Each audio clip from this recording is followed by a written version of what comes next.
Bienvenidos a esta nueva clase del curso Instrumentos Teórico-Prácticos para Auxiliares de Laboratorio. Esta clase corresponde a los temas medición de cloruro y sólidos totales. Este es un curso dictado por el Departamento de Docencia del Centro Universitario de Estudios Medioambientales que funciona en la Facultad de Ciencias Médicas, Universidad Nacional de Rosario. El cloro es el elemento número 17 de la tabla periódica, situado en el grupo de los halógenos, y cuyo símbolo es Cl. En la naturaleza es un elemento muy abundante, pero nunca se encuentra en estado puro, ya que es muy reactivo. Cuando un compuesto lleva un átomo de cloro en estado de oxidación -1, es decir, que ha ganado un electrón, lo denominamos anión cloruro. El cloruro es uno de los aniones presentes en mayor concentración en el agua de consumo. Esto es lo que nosotros medimos en el laboratorio. Mayormente se encuentra unido al sodio formando cloruro de sodio o sal de mesa. Cuando se encuentra en concentraciones por encima de 250 partes por millón, se detecta un sabor salado en el agua. El cloruro en sí no ejerce efectos nocivos en la salud humana. La ley número 11.220 establece un límite máximo permisible de 400 partes por millón y un valor recomendable menor a 250 partes por millón de cloruro en las aguas de consumo. Sin embargo, esta es una reglamentación únicamente basada en cuestiones de sabor del agua y no por cuestiones sanitarias. Entonces, si el cloruro no ejerce efectos nocivos en la salud, ¿cuál es la utilidad de medirlo en nuestro laboratorio? Básicamente, en nuestro trabajo diario en el laboratorio nosotros nos servimos mucho del análisis multivariado. Si bien hay algunos elementos que medimos, cuya utilidad no está clara a la simple vista, por ejemplo el cloruro, es muy útil medirlos en conjunto, mirar en conjunto las concentraciones de cloruro con las concentraciones de los distintos elementos que se miden en el laboratorio y hacer este análisis multivariado que nos arroja información muy rica acerca del comportamiento de otros elementos que sí presentan un significado sanitario importante, y también este análisis multivariado a nosotros nos ayuda a detectar errores en alguna medición. Una manera de observar este análisis multivariado del que estamos hablando es observar el análisis de los componentes principales, mejor conocido como PSA.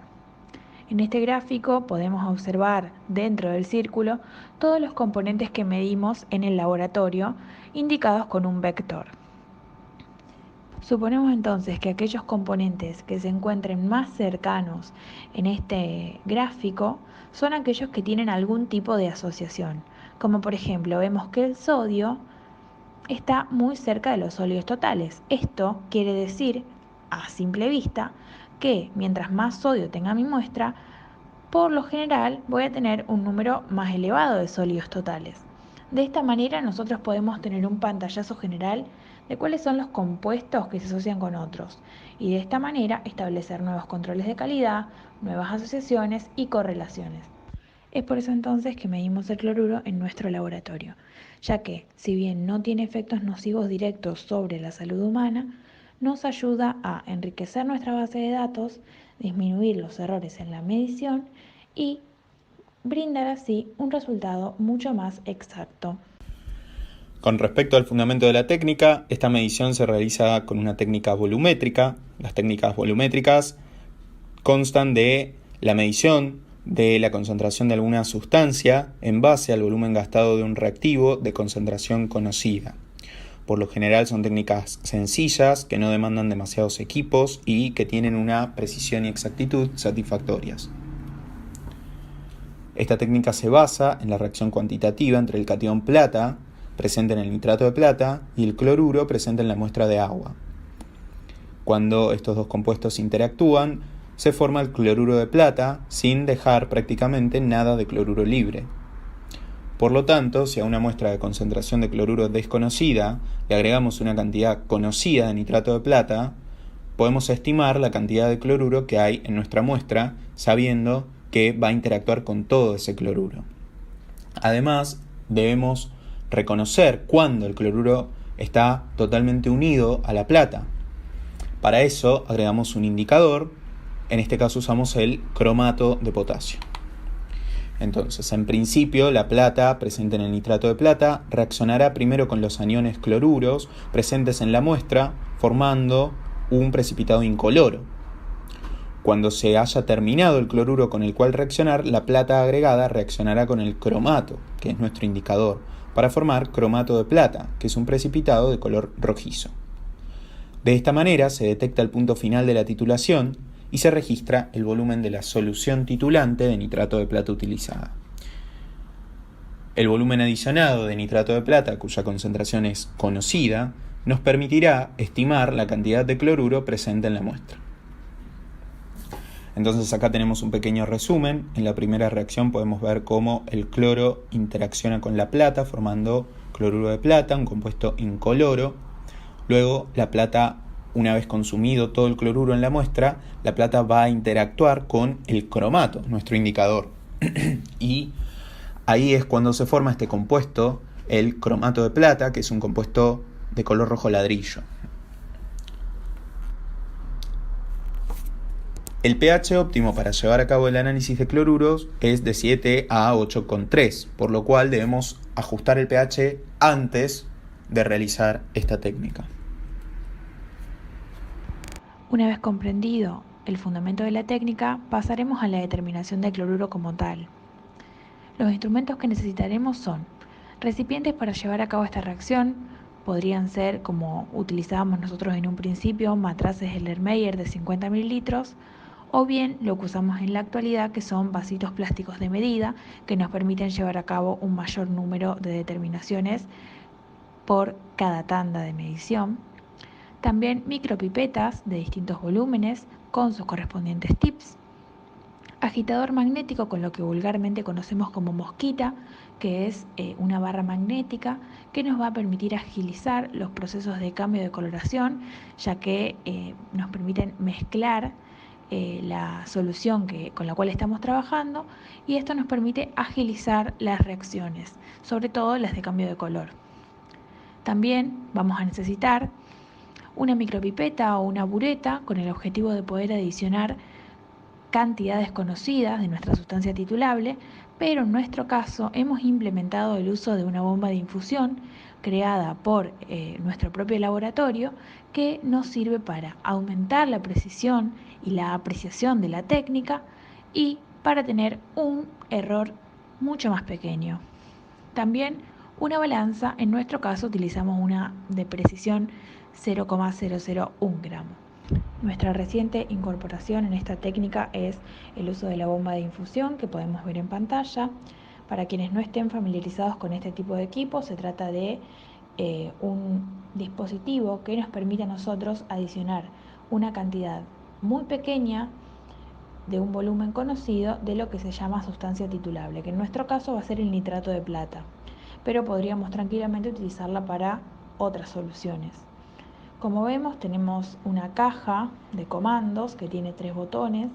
Uno de ellos dice avance, el siguiente dice retroceso y el tercero stop. Y un display que nos va a indicar básicamente la cantidad de vueltas o de pasos que da el motor de la bomba de infusión. Una vez realizado el proceso de carga, que es muy sencillo y está bien detallado en el material escrito de esta clase, lo que vamos a hacer es simplemente presionar el botón avance y titular, como si lo haríamos con una bureta, la sustancia deseada. En nuestro caso va a ser nuestra muestra con una concentración de cloruro desconocida, hasta que la misma cambie o vire a ese color rojo ladrillo que veíamos en la foto. Cuando lleguemos a ese color, apretamos el botón de stop y en este momento el display nos va a indicar cuál fue la cantidad de pasos que realizó el motor para agregar este volumen. De esta manera podemos saber exactamente qué volumen añadimos de nuestra solución titulable. Esta fue una incorporación muy valiosa para esta determinación, ya que nos permite agregar volúmenes muy pequeños de nuestra sustancia titulable que no podríamos agregar con una bureta o con una pipeta, ya que estos volúmenes se escapan de la precisión de estos instrumentos. es decir, que nos permitió disminuir muchísimo el error. Los reactivos que vamos a necesitar van a ser carbonato de sodio, fenolftaleína y ácido sulfúrico, estos últimos tres para el ajuste de pH, que dijimos que tenía que ser entre 7 y 8.3 para que la reacción se lleve a cabo. También emplearemos cromato de potasio, que es nuestro indicador, nitrato de plata, que es nuestra sustancia titulable, cloruro de sodio, que va a ser utilizado como un control de calidad, agua destilada y nuestro QC o Quality Control, que es solución fisiológica. La técnica en sí consta de 4 pasos. El primero es la estandarización del nitrato de plata, el segundo la medición del control de calidad o Quality Control, el tercero el procesamiento de las muestras y el cuarto el análisis de adición-recuperación. Veremos cada uno de ellos de forma detallada. El primer paso es la estandarización de la solución del nitrato de plata. Para ello vamos a colocar 1 mililitro de la solución de cloruro de sodio 0,01 molar en un vaso plástico de medida. Agregamos además 4 mililitros de agua destilada. A esta solución le vamos a agregar 3 gotas de nuestro indicador, que es el cromato de potasio. En este momento la solución adquiere un color amarillo, tal como se ve en el gráfico de la pantalla. Vamos a pesar este recipiente con una balanza de precisión 0,001 gramos y lo vamos a llamar peso 1, registrándolo en nuestro cuaderno. Luego le vamos a agregar la mosquita, que como dijimos es como vulgarmente conocemos a la barra metálica, que nos permitirá agilizar el proceso de cambio de coloración con ayuda de un agitador magnético. Y luego, con bureta, agregaremos nitrato de plata 0,01 molar hasta viraje a color rojo ladrillo. Vale aclarar que en este caso nosotros en el laboratorio, como les hemos contado, vamos a sustituir el uso de la bureta por la bomba de infusión. Luego retiramos la mosquita y pesamos nuevamente el recipiente con la misma balanza. A este valor lo llamaremos P2. Entonces ahora con la diferencia de pesos podemos estimar el volumen añadido de la solución de nitrato de plata para saturar o consumir, mejor dicho, la totalidad del cloruro que teníamos en nuestra solución inicial. Además de registrar estos valores, tenemos que tomar nota del número de pasos o vueltas que indica el display de la bomba de infusión, ya que con los valores del volumen de nitrato de plata añadido que calculamos por la diferencia de peso, podremos también estimar el volumen añadido por cada una de las vueltas de la bomba de infusión. Esto último lo realizamos porque la jeringa de la bomba de infusión puede contener aire y este puede variar de una determinación a otra. Por lo tanto, calculamos el volumen añadido en cada determinación. Realizamos la estandarización porque nuestra sustancia de titulación, que es el nitrato de plata, no es una solución estable. Esto quiere decir que puede tener ciertas variaciones en su concentración a lo largo del tiempo. Para ello, entonces, previo a realizar la determinación, cada vez que hagamos una tanda, debemos comprobar cuál es su molaridad. Esto se realiza mediante la titulación de una sustancia de concentración conocida, bien, que es el cloruro de sodio. Nosotros sabemos exactamente cuál es su molaridad y además sabemos que esta sustancia sí es estable. Entonces, de esta manera lo contrastamos con nuestra sustancia de titulación y podemos estandarizar cuál es su molaridad. El segundo paso es realizar el control de calidad. Para esto colocamos 5 mililitros de agua destilada en un vaso plástico de medida y agregamos 0,05 mililitros de solución fisiológica cuya concentración de cloruro conocemos. Agregamos además 3 gotas de cromato de potasio, que es nuestro indicador, y en este momento la muestra va a adquirir un color amarillo. Luego titulamos con nitrato de plata utilizando la bomba de difusión hasta que haya un viraje a color rojo ladrillo. Registramos el valor de pasos indicado por la bomba y calculamos entonces cuál es el control de calidad.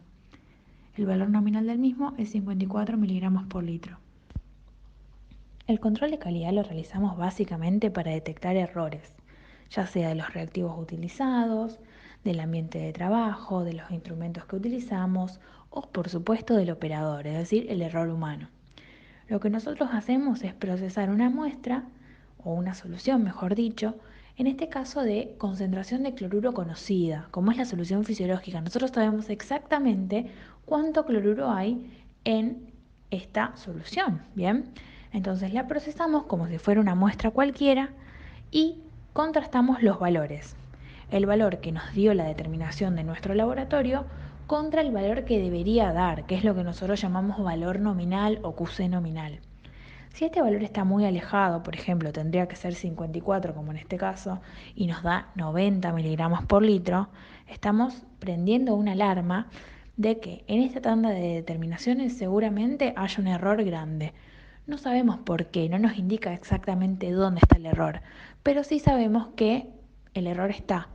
Y es nuestro trabajo buscarlo, por supuesto repetir la tanda de determinación y así ofrecer un resultado óptimo, ¿bien?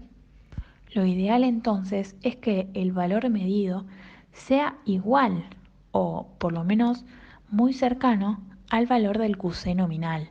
Eso sería lo que nosotros esperamos. Ya vamos a ver luego cuáles son los rangos que nosotros aceptamos como para aceptar a una determinación como válida. El siguiente paso es la determinación o el procesamiento de las muestras. Para esto colocamos 5 mililitros de la muestra en un vaso plástico de medida. Posteriormente tenemos que ajustar el pH entre 7 y 8,3, lo que permitirá que las reacciones se lleven a cabo sin impedimentos. No realizábamos este ajuste de pH en los pasos anteriores, es decir, en el QC o en la estandarización de nuestra solución titulable, porque son soluciones cuyo pH conocemos y sabemos que están entre estos rangos. Sin embargo, las muestras de agua que nos traen al laboratorio son de distintas procedencias. Hay algunas de pozo, algunas aguas de lluvia, aguas de diferentes ríos, y nosotros no conocemos el pH de las mismas. Por lo tanto, lo estandarizamos de esta manera para que todos tengan un valor de pH entre estos rangos y la reacción pueda realizarse sin impedimentos.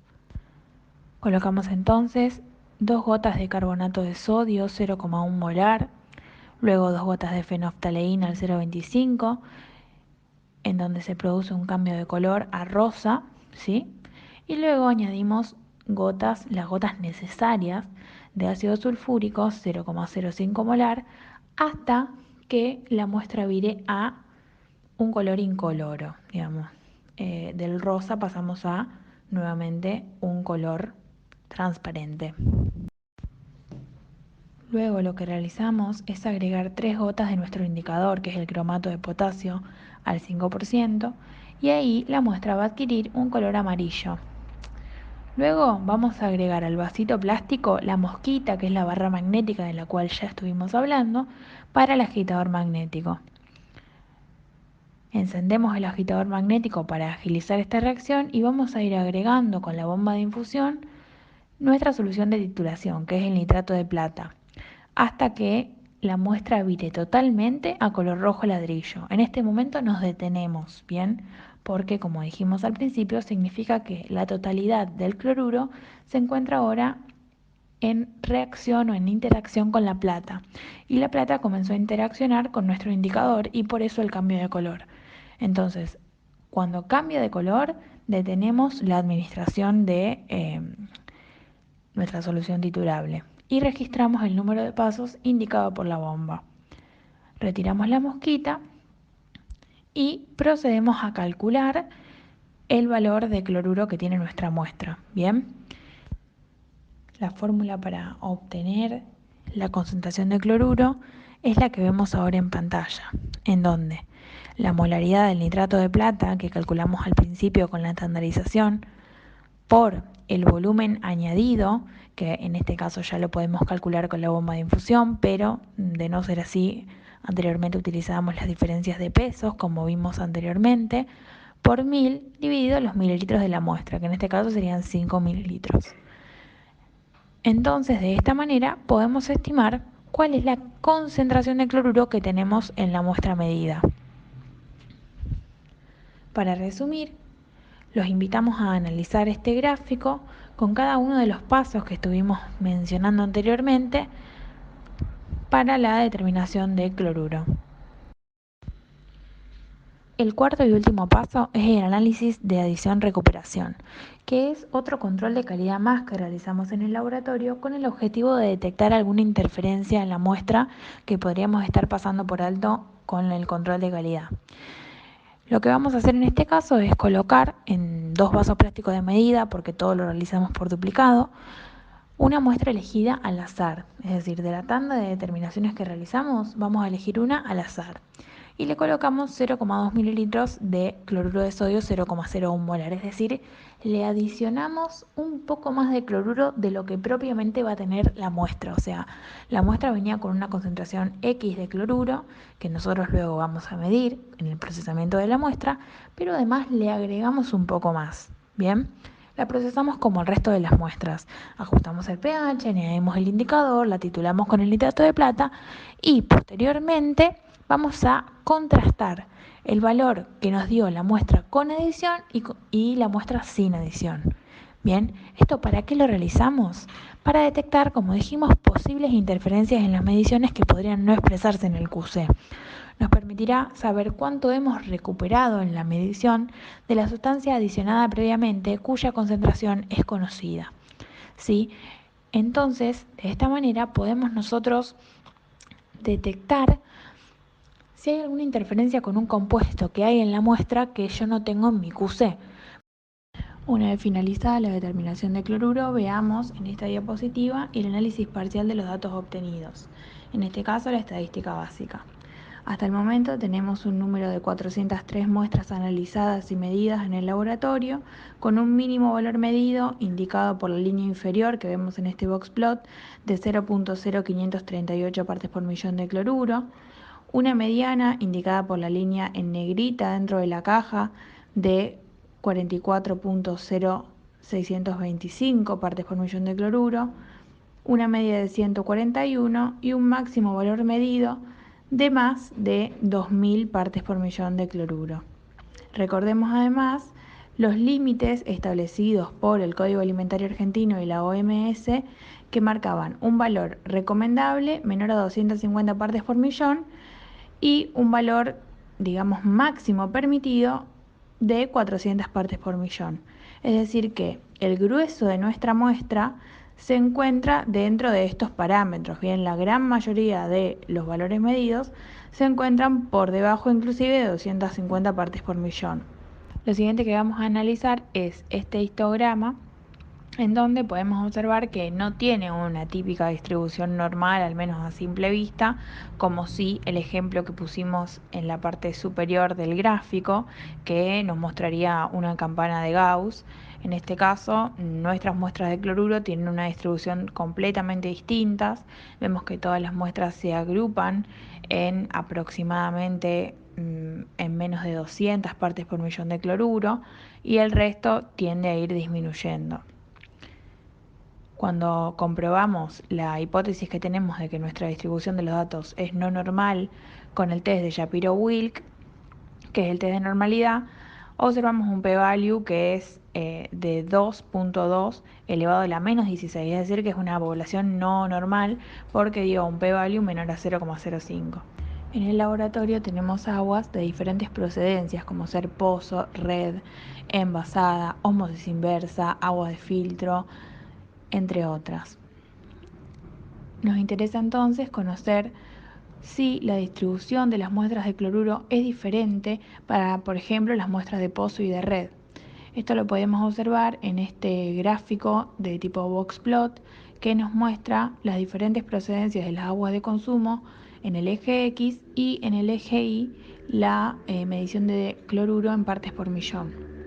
Vemos que nuevamente tenemos los límites determinados por las legislaciones en 250 y 400 partes por millón y que pareciera que las aguas de pozo tienen una distribución mucho más dispersa, por decirlo de algún modo, es decir, que tienen mayores concentraciones de cloruro que el resto de las muestras. Sin embargo, cuando analizamos esto con el test de Kruskal-Wallis, observamos que no hay diferencias significativas entre las aguas de distinta procedencia. Por último, veamos algunos de los controles de calidad que utilizamos en nuestro laboratorio. Tenemos en esta imagen el CB porcentual de cloruro. La imagen a la izquierda representa todas las tandas de determinaciones. Bien, cada una de las muestras equivale a un punto en la gráfica y la línea roja nos habla del 10%, que es el valor máximo admitido. Del otro lado tenemos el UDS de cloruro, que como ustedes sabrán debe estar entre 2 y menos 2, posiblemente e idealmente oscilando alrededor de 0 sin tener ninguna tendencia. Y finalmente el coeficiente de variación de el QC de cloruro, bien, que también tiene un valor aceptable menor al 10%. Si observamos la primera gráfica, vemos que hay muchas muestras que escapan de este 10% ideal. El UDS, por otro lado, es un muy buen gráfico para mostrar, ya que no tenemos ningún valor que se escape de los valores aceptables. Tampoco se observa ninguna tendencia y los valores tienden a oscilar alrededor de 0. Los primeros valores que observamos en los primeros puntos, que son todos de 0, corresponden al proceso de puesta a punto de la técnica en donde no realizábamos esta determinación. Por lo tanto, el software de análisis de agua lo tomaba como valor 0. Deberíamos observar desde ese valor hacia adelante para poder analizarlo mejor. Y por último, el coeficiente de variación del QC, que también lo realizamos por duplicado para poder medirlo, vemos que hay un valor que se escapa de los 200, obviamente este valor fue repetido. Pasemos ahora a la determinación de sólidos solubles totales. Sólidos solubles totales se definen como la materia que permanece como residuo después de la evaporación y secado de una muestra de agua a 105 grados centígrados. Esta equivale a la sumatoria de todas las sustancias en solución, que habitualmente son cercanas al 100% en las aguas de consumo. Para esta determinación empleamos una técnica gravimétrica en donde, con la diferencia entre el peso final y el peso inicial, podemos estimar cuántos sólidos están disueltos en una muestra de agua. Para esta técnica utilizamos cristalizadores, una balanza de apreciación de 0.001 gramos, micropipeta y una estufa que nos permite el secado a 105 grados centígrados. El procedimiento comienza secando todos los cristalizadores vacíos en la estufa a 105 grados centígrados durante 4 horas. Este paso nos permite eliminar la humedad que puedan haber absorbido los cristalizadores estando expuestos al ambiente. Luego de las 4 horas a 105 grados, bajamos la temperatura a 40 grados. A esta temperatura es posible manipular los cristalizadores sin quemarse y además pueden ser introducidos en la balanza sin dañar el equipo. Nunca debe pesarse un cristalizador si la temperatura es más elevada que 40 grados. Luego rotulamos según corresponda y los pesamos en la balanza 1 a 1. Registramos este peso como peso 1. Luego colocamos aproximadamente 20 mililitros de solución a medir. Lo colocamos a ojo observando la graduación en mililitros que poseen los tubos de medida en los cuales guardamos las muestras que tenemos en el laboratorio. Luego volvemos a pesar el recipiente, ahora lleno de agua, en la misma balanza. Y este peso lo registramos como peso 2, también en gramos. Luego colocamos el cristalizador lleno con la muestra de agua en la estufa nuevamente a 105 grados centígrados y los dejamos hasta que todo el agua se haya evaporado, proceso que lleva 4 horas. Luego volvemos a bajar la temperatura a 40 grados centígrados y pesamos nuevamente los cristalizadores. Ahora estos tendrán el residuo del agua que se ha evaporado. Este peso es registrado como peso 3, también en gramos.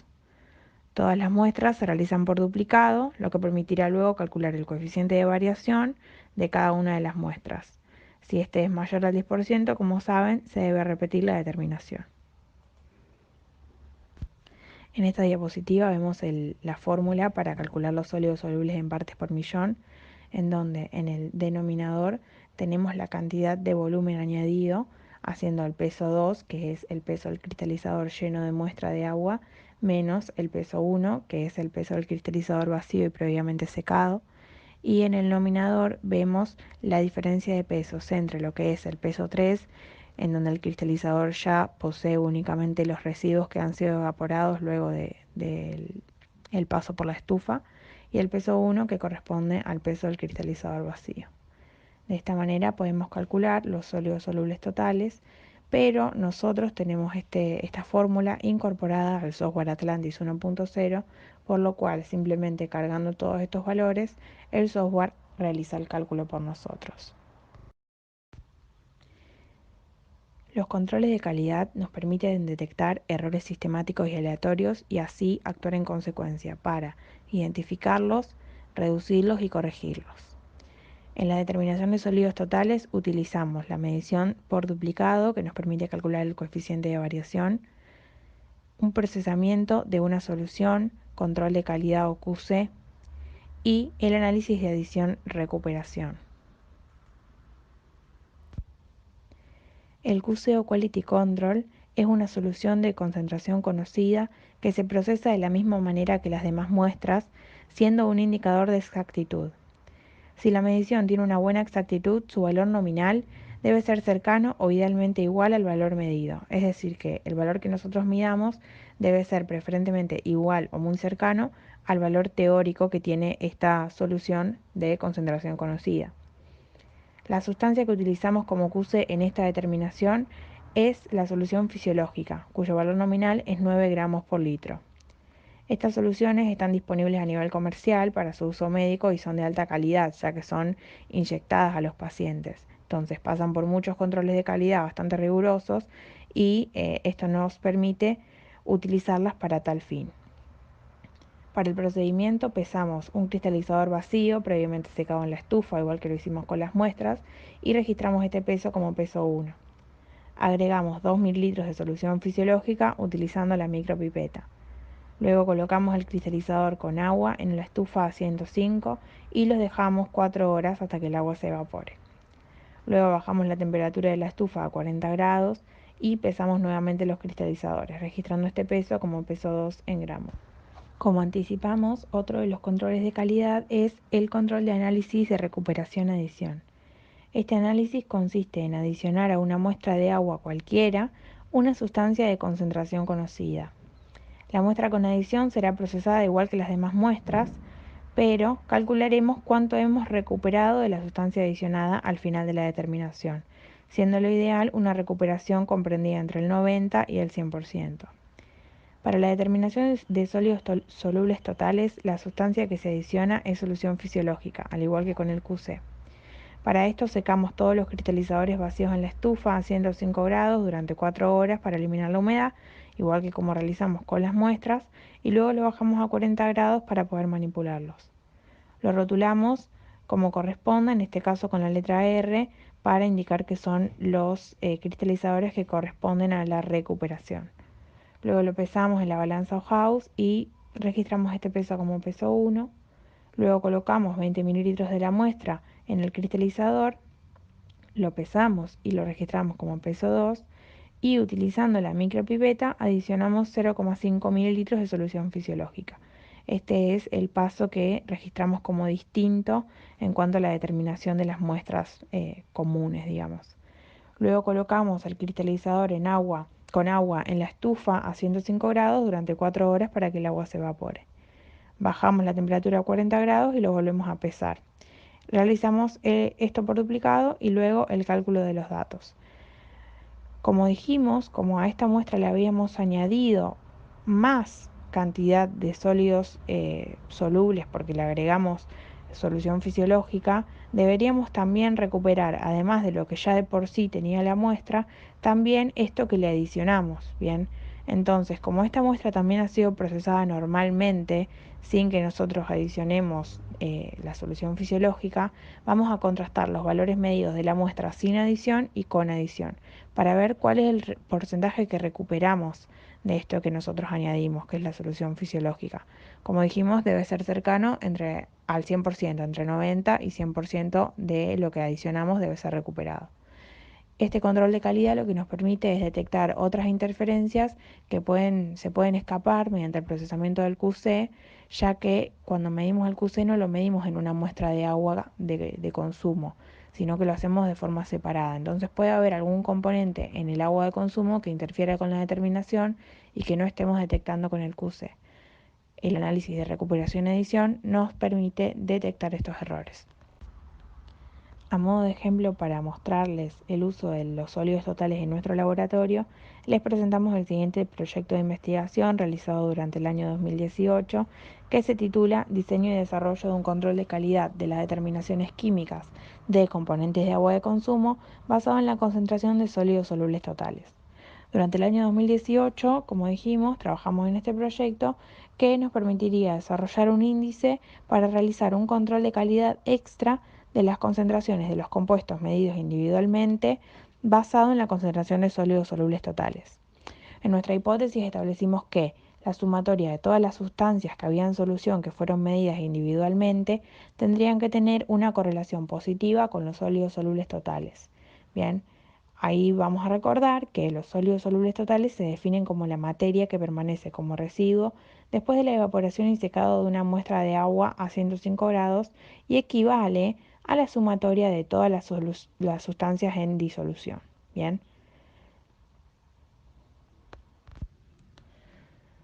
Para realizar este proyecto, lo que hicimos fue medir los diferentes componentes que hay en disolución en el agua de consumo, como son sodio, cloruro, sulfato, nitrato, fosfato, bicarbonato y fluoruro, y los sumamos, realizamos la sumatoria de las masas. Luego contrastamos esto con los valores de sólidos solubles medidos. Bien. Luego aplicamos un test de correlación entre la sumatoria de los valores de los demás componentes que forman parte del análisis multivariado de cada una de las muestras y los sólidos solubles totales, obteniendo así una correlación positiva. La podemos ver en la imagen en donde aquellas líneas marcan los límites, digamos, que consideramos como aceptables para la correlación. Los puntos rojos son aquellos que se encuentran dentro de la correlación esperable, que es positiva y significativa, y aquellos puntos azules que se escapan de las líneas son identificados entre lo que es la línea punteada verde que forma este óvalo. Bien, estas muestras, en donde aquí adentro tenemos cada uno de los rótulos de estas muestras que se escapan de los puntos azules, fueron repetidas. ¿Por qué? Porque o bien los sólidos solubles totales no fueron medidos correctamente o alguna de las determinaciones que se utilizaron para realizar la sumatoria no fue medida correctamente, ya que la sumatoria de todas las masas debería correlacionarse con los sólidos solubles medidos en la muestra. De esta manera logramos establecer otra metodología para obtener un control de calidad extra que nos permita disminuir los errores y otorgar así un resultado más certero. Para finalizar, analizaremos los resultados. Es importante aclarar que, según el Código Alimentario Argentino, el valor máximo para los sólidos solubles totales en aguas de consumo es de 1.500 miligramos por litro. Por su parte, la Ley 11.220 de la provincia de Santa Fe establece un límite recomendado menor a 1.000 partes por millón y un límite obligatorio de 1.500 partes por millón. En la figura podemos observar la estadística básica de la determinación. El valor mínimo medido es cercano a cero y el valor máximo supera los 6.000 miligramos por decilitro, es decir, que supera todo límite máximo y recomendado. Sin embargo, el 75% de las muestras tienen una concentración de sólidos por debajo del límite obligatorio. El 50% de las muestras superan el límite recomendado por la ley provincial. De la misma manera, en el histograma, que es el gráfico que vemos al medio, indica que aproximadamente 220 muestras tienen una concentración menor al límite recomendado y un número reducido de muestras supera el límite obligatorio de 1.500 partes por millón. En la gráfica de la derecha se muestra cada una de las determinaciones de sólidos solubles totales representando los mismos datos de las otras dos gráficas, pero de otra manera, en un gráfico de dispersión. En el laboratorio recibimos aguas de distinta procedencia, como ser de pozo, de red, de ósmosis inversa, de filtro. Nos interesa entonces saber si existe una diferencia entre los sólidos solubles totales entre los distintos tipos de agua. Si observamos la diapositiva vemos que las aguas de pozo tienen a simple vista mayor cantidad de sólidos solubles totales que el resto de las aguas, por ejemplo una agua envasada. El rango de las aguas de pozo también es mucho mayor que el de las aguas de otras procedencias. Un dato interesante es que más del 75% de las muestras de agua de plantas de ósmosis inversa y envasadas tienen sólidos totales menores a los valores máximos establecidos por la ley. Prácticamente podríamos decir que son aguas que no tienen muchas sustancias disueltas en ellas. Por último, observemos los controles de calidad de esta técnica. En la gráfica de la izquierda observamos las unidades de desvío estándar, que deben encontrarse, como saben, entre valores de 2 y -2, preferentemente oscilando sin una tendencia alrededor de 0. Como vemos, solo un punto se escapa de lo antedicho. En cuanto al coeficiente de variación, que es el gráfico central, podemos observar que muchos puntos superan el 10% aceptado. Este resultado indica que debe aumentarse la precisión, lo que se logrará con la incorporación de una balanza de mayor precisión. En la gráfica de la derecha observamos la adición-recuperación de la técnica.